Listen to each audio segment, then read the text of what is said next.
Sisakhona on kusawubona uMapholoba TV. You can find us on YouTube. La eceleni kwami ngihleli nomuntu omkhulu ngalendlela yesimanga ngiyezwa mhlambe nezi ngiyalehlisa ngiyathoba kodwa ke ngithande ukuthi umuntu ayichazela ngingaze ngichaze kakhulu.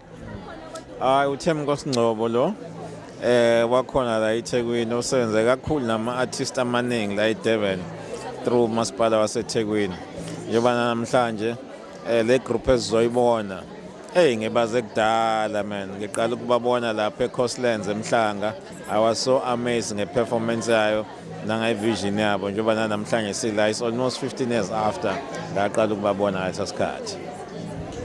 Umuntu esekhaya nje mhlawumbe ngathi umuzwa wabo njoba silana umnandi sibutholile or that juicy thing about their music mhlawumbe singamchazela kanjani osekhaya nayo abe nenjabulo abone ukuthi cha no kuyenzeka la. Umuntu esekhaya ngamtshela ukuthi if you miss this you missed out one of the greatest shows here in Durban if not in South Africa ngoba lo mculo abawudlalayo is so unique. This is the Afrosoul. Yabona umculo wethu onesigqi at the same time futhi onokukhuluma phakathi one message phakathi umculo okususa uyizinga ukufakele yanto leyana ngoba vele it's about African music wona lo music lo la ekhaya impela ke lo. And in my view this show mase ngitshela abantu I think came a bit late. We should have been having such sessions almost at least once a month. And I'm saying to a person there at home, there is a difference mawubona ku TV nokuthi ubabone live.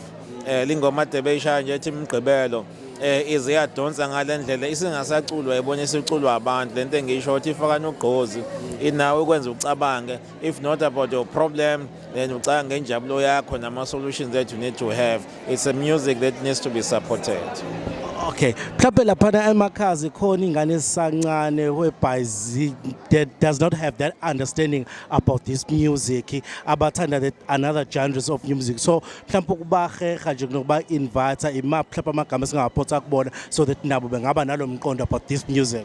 Yona inkinga esinayo kakhulu la eSouth Africa yabo ngoba let me tell you iAfrosoul ngeke ngahamba nayo saya nayo eNew Orleans in America.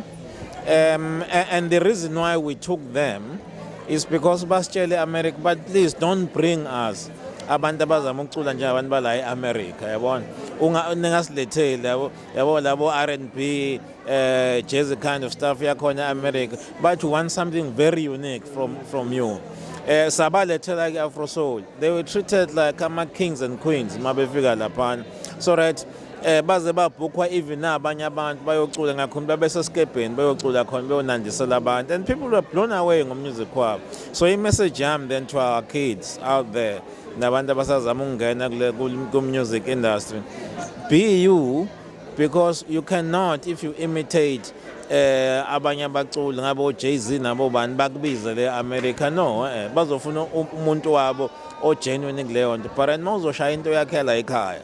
These people are looking for that now. Even nama chances of collaboration, you can have a collaboration. Nama stars, very big stars, angakhona ngale. So go for it. Take it. It's about your identity. No, angibonga angiphezi uMapholoba sibonge kakhulu. Cela uqhubeka ukuthokozela usuku. Ngibonge namazwi athe ukuqina. Ngiyathemba ukuthi nasemakhaya bazokuthokozela. Sayona uMapholoba TV. So sikubona.